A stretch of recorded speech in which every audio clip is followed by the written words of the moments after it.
ఇటువంటి వ్యాపారాలు వదిలేయాలి, ఇటువంటి పద్ధతులు వదిలేయాలి.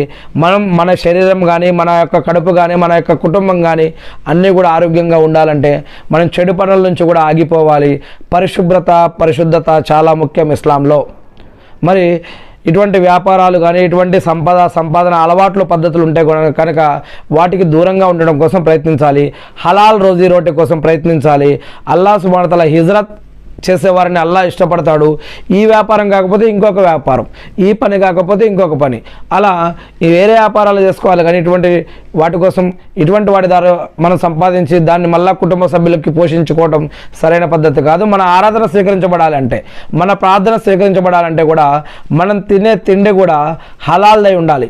మనం సంపాదించే సంపాదన కూడా సరైనదై ఉండాలి. అక్రమంగా, అన్యాయంగా సంపాదించి మనం ఎన్ని మంచి పనులు చేస్తున్నా కూడా అది అల్లాహ్ వద్ద స్వీకరించబడదు. అక్రమంగా, అన్యాయంగా, వడ్డీ రూపంలో లేదా క్రైమ్స్, నేరాలు, ఘోరాలు చేసి ఎన్ని నమాజులు, ఉపవాసాలు, సదకా ఖైరాతులు, జకాతులు, హజ్ ఉమ్రాలు, దాన ధర్మాలు చేసినా కూడా అల్లాహ్ వద్ద అవి స్వీకరించబడవు. ఎవరికి ఇష్టమున్నా ఇష్టం లేకున్నా ఖురాన్ మరియు హదీసుల ఆధారంగా ఇవి స్వీకరించబడవు.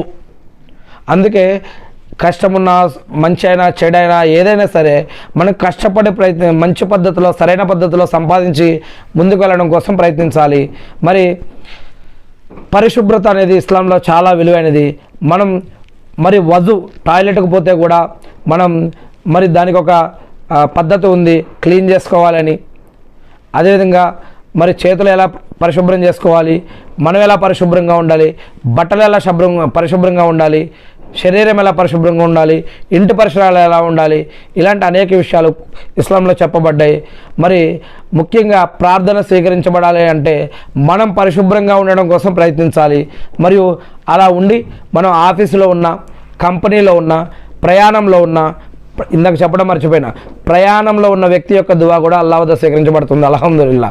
మరి మనం కంపెనీలో కానీ, ఒక రూమ్లో కానీ, ఒక హాల్లో కానీ, లేదా ఒక డార్మెంటరీలో కానీ, లేదా ప్రయాణంలో కానీ, రోడ్డు మీద కానీ, ఇంట్లో కానీ, బయట కానీ, అడవిలో కానీ, నీళ్ళల్లో కానీ, నీళ్ళ బయట కానీ, ఆకాశంలో కానీ, ఎక్కడున్నా సరే మరి అది ఒంటరిగా ఉన్నా, కొన్ని లక్షల మధ్య ఉన్నా కూడా ప్రార్థన అనేది దేవుడి వద్ద ఖచ్చితంగా స్వీకరించబడుతుంది. ఎప్పుడైనా చేయవచ్చు, ఎక్కడైనా చేయవచ్చు.